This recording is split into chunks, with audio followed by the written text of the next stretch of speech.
AI 혁명을 어느 누가 좀 더 부스팅할 거냐. 부동의 1위를 엔비디아가 탈환했던 것은 AI가 가장 큰 트렌드인 것이죠. 엔비디아는 계속해서 높다라고 저 개인적으로도 보고 있습니다. 주식 뭘 사야 됩니까? 최근에 저는 주를 좋게 보고 있습니다. 2022년도에 주도주는 배터리, 작년에 주도주는 반도체, 올해 주도주는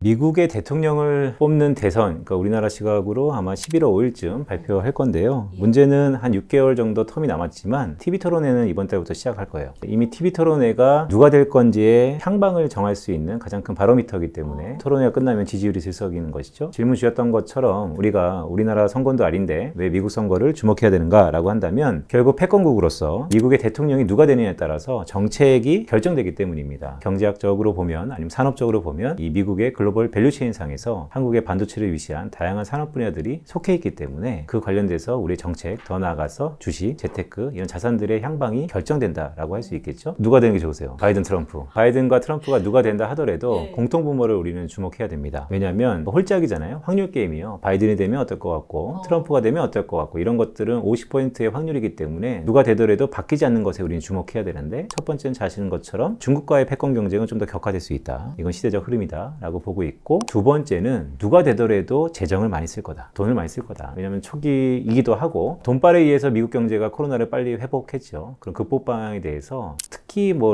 리쇼링이라든지 아니면 미국 주도의 뭐 제조업 르네상스 이런 것들이 가미되고는 있지만 그럼에도 불구하고 유동성의 효과가 미국의 경기 회복에는 상당 부분 자극제 역할을 했기 때문에 흔히 바이든이 되면 재정책을 좀 더 쓸 거고 트럼프가 되면 감세 정책으로 좀 안 쓸 거다라고 하지만 저는 생각이 좀 다릅니다. 누가 되더라도 이번엔 좀 많이 쓸 거다. 이유는 미국이 주창하는 미국발 제조업의 르네상스를 부스팅하기 위해서는 재정 효과에 대한 유동성의 힘이, 정책적 힘이 그 어느 때보다도 필요한 시기이기 때문이다 라고 보고 있습니다. 그 미중 갈등은 더 격화될 거라고 보시는 근거는요? 아직 끝나지 않았기 때문입니다. 미국의 패권 경쟁은 뭐 역사적으로 보더라도 향후 뭐 50년 이상, 100년 동안 패권국이 팽팽할 때는 그 누구도 끝을 알 수 없기 때문에 이 지리한 싸움이 계속될 텐데 아직은 뭐 미국이 이겼냐, 중국이 이겼냐를 단언하기 힘든 상태예요. 물론 성적표만 보다면 초기에는 중국이 약간 우세한 듯 하지만 지금의 중간 평가를 놓고 봤을 때 미국이 성장률 측면에서도 아니면 주가 측면에서도 월등히 압도적으로 이기고 있죠. 하지만 글로벌 IB들의 컨센서스가 미국보다는 중국의 성장률 상향에 대해서 최근에 수정 경제 전망이 발표되고 있습니다. 그만큼 아직은 누가 단언할 만큼 이겼다라고 하기 힘든 상황이기 때문에 계속된다라고 보고 있습니다. 그럼요. 그 격화되면 네. 어떤 일이 벌어지는가? 경제학적 아니면 무역 구조를 놓고 봤을 때 한국은 이미 탈중국화를 지속하고 있죠. 화장품만 놓고 보더라도 최근에 화장품주가 올해 핫하잖아요. 이유는 화장품은 더 이상 내수주가 아니고 수출주인데 중국향이 아니고 이제 미국향, 더 나아가서 중동향으로 탈바꿈한다라는 것이 한 5년, 10년 전하고는 전혀 다른 스की임이에요. 그만큼 우리의 대표적인 수출주도 그 대상이 중국에서 탈중국으로 다변화된다는 것이 좀 더 체감적으로 나타나고 있기 때문에 미중 무역 분쟁이 격화된다는 것은 어떻게 보면 우리에게는 기회일 수 있다라고 긍정적으로 볼 수도 있고요. 다만 중국의 의존적이었던 수출주라든지 많은 산업들은 변화를 이미 하고 있지만 더 변화가 필요할 것이다 라고 보고 있습니다.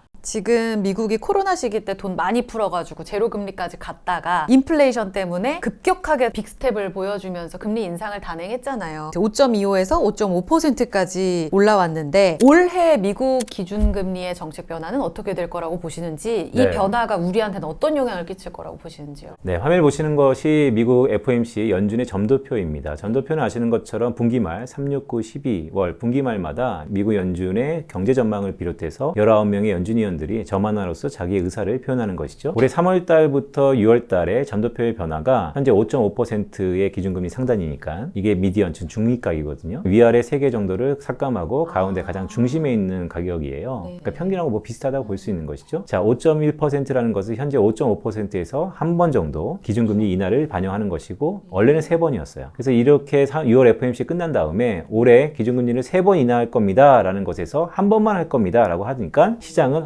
매파적이었다라고 보고 있는데 근데 저는 그렇게 생각하지 않습니다. 화면에 보시는 것처럼 조삼모사라고 얘기했잖아요. 올해는 좀 변동이 크죠. 왜냐하면 인플레이션에 대한 전망이 엇갈리고 있으니까. 그런데 3년 뒤를 볼까요? 도착점은 똑같아요.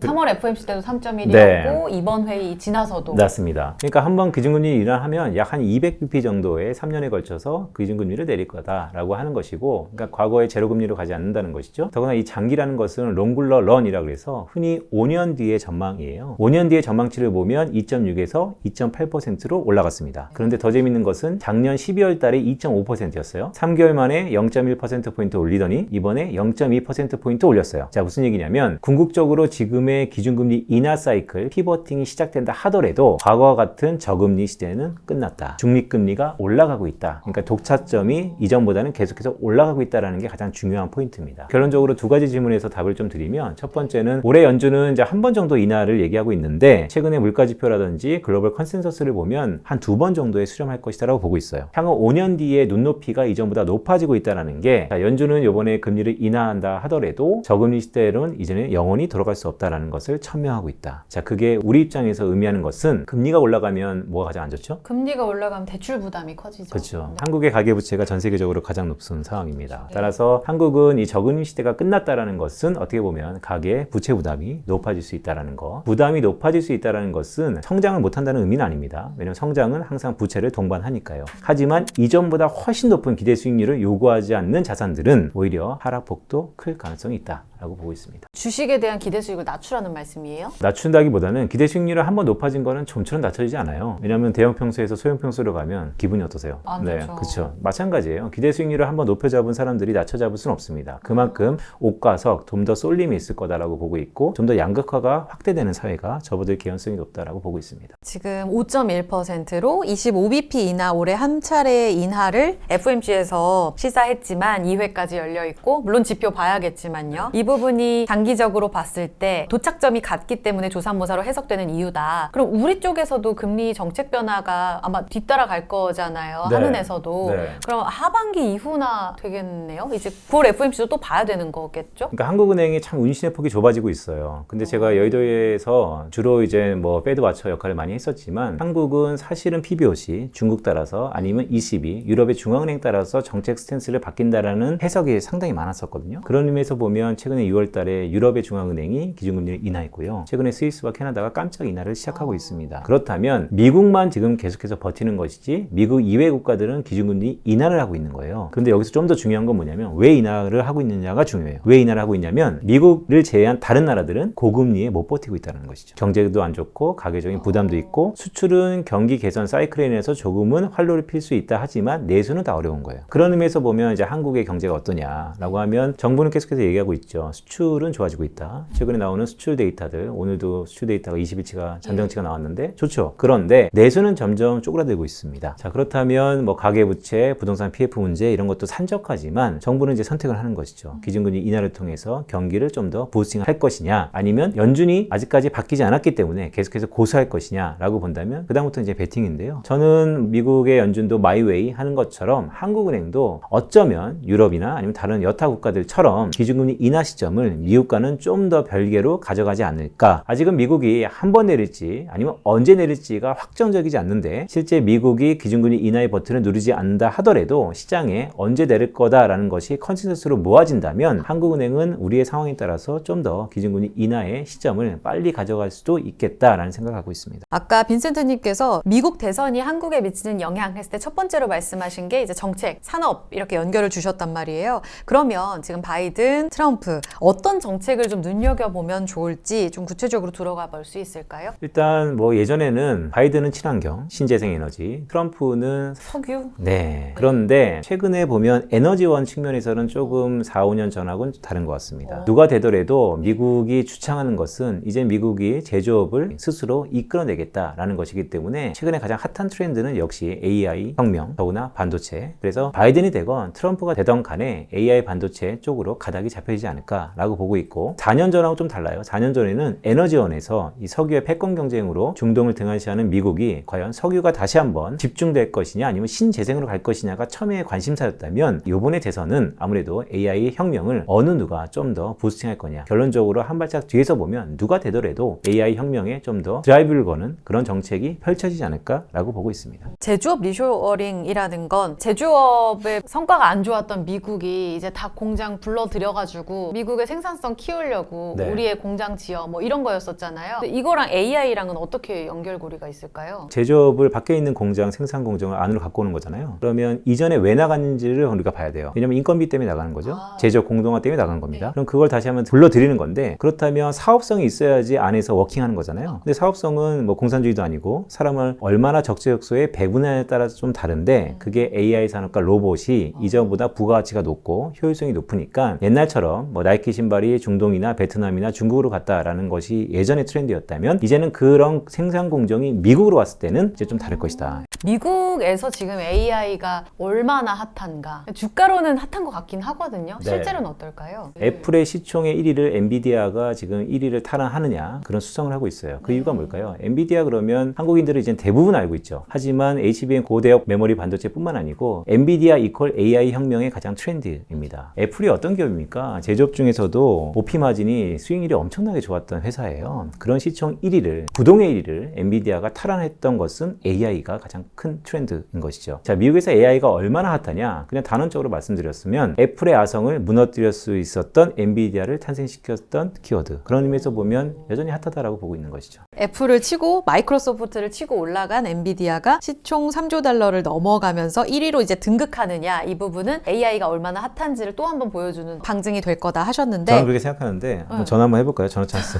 전화. 젠슨 황. 그러니까요. 젠슨 황이 그런데 아시죠? 자사주 매도하고 있는 거. 경영진 매도 이야기가 항상 특수관계인 이야기가 네. 주가 오르면 나오는 이야기이긴 하잖아요. 아, 근데 시기가 안 좋죠. 왜냐면 엔비디아가 오늘 뭐 녹화 보니까 일주일 뒤나 2주 뒤에 7월 초순쯤에 반영될 텐데, 그때도 엔비디아가 지금과 비슷한 흐름에서 지지부진할지는 모르겠습니다. 하지만 주당 150불, 160불까지 타겟 프라이스가 상향되는 이 가운데서 지금 6월 중순 이후에 엔비디아가 약간의 기간 조정을 보이고 있거든요. 그러니까 AI 거품론까지 나오고 있는 상황이에요. 그러다 보니까 이제 여러 가지 악재들, 사실 뭐 지난달부터 몇 개월 전부터 있었던 지리한 소문들인데 이제 팩트로 판명된 것이죠. 최대 수장의 CEO가 자사주를 매수하는 게 아니고 매도하고 있다. 그러면 뭐 여러 가지 이유가 있겠죠. 예전보다 100배의 시세 차익을 보고 매도하는 것은 인지상정, 당연하지만 그럼에도 왜 이 타이밍에서 매도하는 것인가? 더 오를 수 있으면 더 늦게 매도하는 게 좋지 않을까? 그러면 지금 빈센트님이라면 네. 오늘이 제일 싸다 하던 엔비디아 네. 안 들어가시겠습니까? 엔비디아는 기보유자들이 많죠. 미리 산 사람들은 계속해서 향유하는 것이고, 우리 흔히 강남 부동산을 안 갖고 있는 사람들이 지난 2년 동안 키워드 중에 하나가 포모 현상. 강남 부동산 포모 현상이 지난 2, 3년 동안에 많은 분들의 가슴 한구석을 후벼 파고 있는데, 작년 연말부터 우리 금융시장에서의 엔비디아를 안 갖고 있는 엔비디아 포모 현상이 높습니다. 따라서 여전히 뭐 AI가 거품 논란이 있지만 버블을 양상하는 거품 논란, 즉 엔비디아는 계속해서 우상향 가능성이 높다라고 저 개인적으로도 보고 있습니다. 어렵네요. 그러면은 엔비디아의 수혜주를 찾는 움직임 국내에서도 굉장히 뜨겁게 이어지고 있잖아요. 네. GPU, HBM, 이 연결고리에서는 삼성전자나 하이닉스나 한미반도체 이런 종목들 굉장히 잘 올라갔었는데, 지금이라도 기회를 잡아서 빛을 볼 주식이 있다면, 사실 AI는 긴 관점에서 4차 산업혁명의 핵심이기도 한데, 그러면 장기적 관점에서 지금 뷰가 좋은 쪽이 많을 것 같거든요. 네, 이미 뭐 한미반도체, SK하이닉스가 엄청 많이 올랐죠. 엔비디아만큼 베타적으로 탄력성으로 올랐습니다. 그런데 많이 오르다 보니까 비싼 가격에 대한 부담이 있는 것이죠. 그래서 저도 뭐 증권방송 MC를 하고 있지만 늘상 다루는 거예요. SK하이닉스를 사야 되는가, 아니면 약간 소외되었던 삼성전자를 이제는 바라봐야 되는가. 초격자로 세상을 좌지우지하던 삼성전자가 이제는 한미반도체, SK하이닉스와의 격차를 좁혀지지 못하고 있는 상황이거든요. 그래서 여전히 뭐 삼성전자냐 SK하이닉스냐 이 지리한 논쟁이 지속될 텐데, 저는 뭐 이런 주가를 언제 사느냐를 떠나서 왜 투자자들이 삼성전자를 외면하고 있는가가 좀 더 중요한 포인트인 것 같아요. 삼성전자가 갖고 있는 뭐 그 안에 수익성이라든지 메모리 전선 확대라든지 이런 것들은 여전히 돈 잘 벌고 있죠. 하지만 삼성전자가 갖고 있었던 포지셔닝은 혁신, 신성장, 초격자, 글로벌 메모리 반도체 쪽에서의 리딩 기업으로서의 자리매김한 게 있었는데, 이번에 HBM 사태 이후로 약간의 전략적 판단 미스가 현재 삼성전자의 절대적인 독주 현상에 금이 이미 갔다라고 봐서, 이 신뢰성을 회복하기 전까지는 투자자들한테 완전한 러브콜을 예전만큼 받을 가능성은 극히 적을 것이다. 오히려 뭐 엔비디아의 HBM이 납품하냐 이런 거는 되게 사소한 것 같고요. 삼성전자가 갖고 있는 포지션이 전 세계를 좌지우지할 수 있는 기술 혁신으로 기업으로서 다시 한번 자리매김할 수 있는가가 좀 더 중요한 잣대인 것 같습니다. 그럼 삼성전자는 그렇게 열린 결말을 주시고 그 밖에 좀 빛을 볼 주식으로